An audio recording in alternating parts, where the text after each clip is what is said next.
TDS on payment for purchase of immovable property under section 194 IA.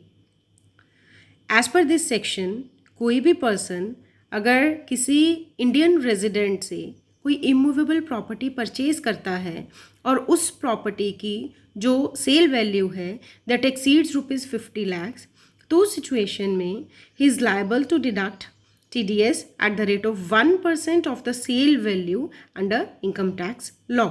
It means इस case में जो pair है वो कौन है? वो कोई भी पर्सन हो सकता है.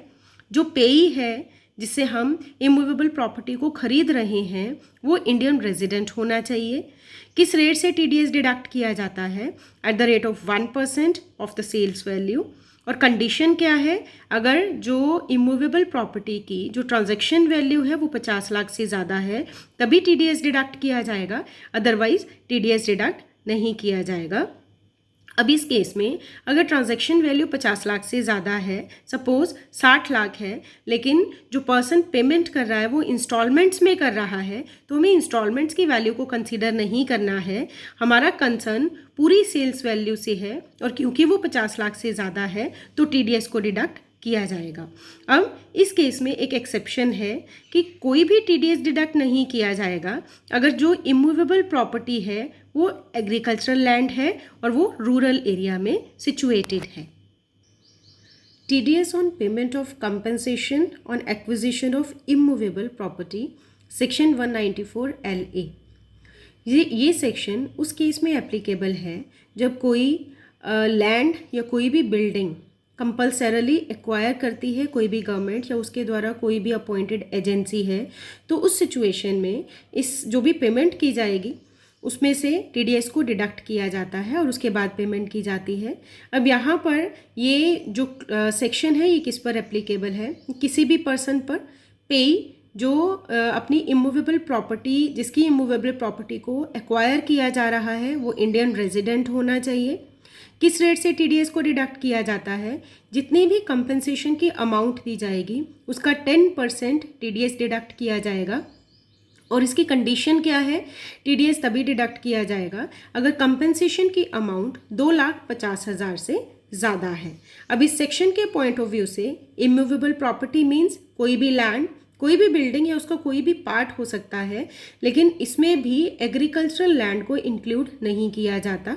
मीन्स अगर कोई एग्रीकल्चरल लैंड को गवर्नमेंट कंपल्सरली एक्वायर करती है तो ये जो हमारा सेक्शन है ये एप्लीकेबल नहीं है. और acquisition means compulsory acquisition under any law in force. Further है कि TDS डिडक्ट कब किया जाता है इस केस में? At the time of credit of income to the account of payee और at the time of payment in cash और चेक और एनी अदर मोड. दोनों में से जो पहले डेट है उस डेट को TDS को डिडक्ट किया जाएगा.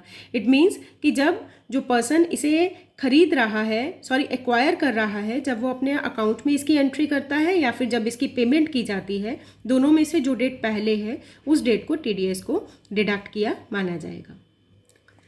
TDS on payment under specified agreement under section 194 IC.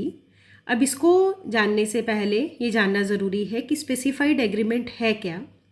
Specified agreement ये एक रजिस्टर्ड एग्रीमेंट है जिसमें एक पर्सन जो किसी लैंड का या बिल्डिंग का ऑनर है वो किसी दूसरे पर्सन के साथ एक एग्रीमेंट करता है एक रियल एस्टेट प्रोजेक्ट को डेवलप करने का.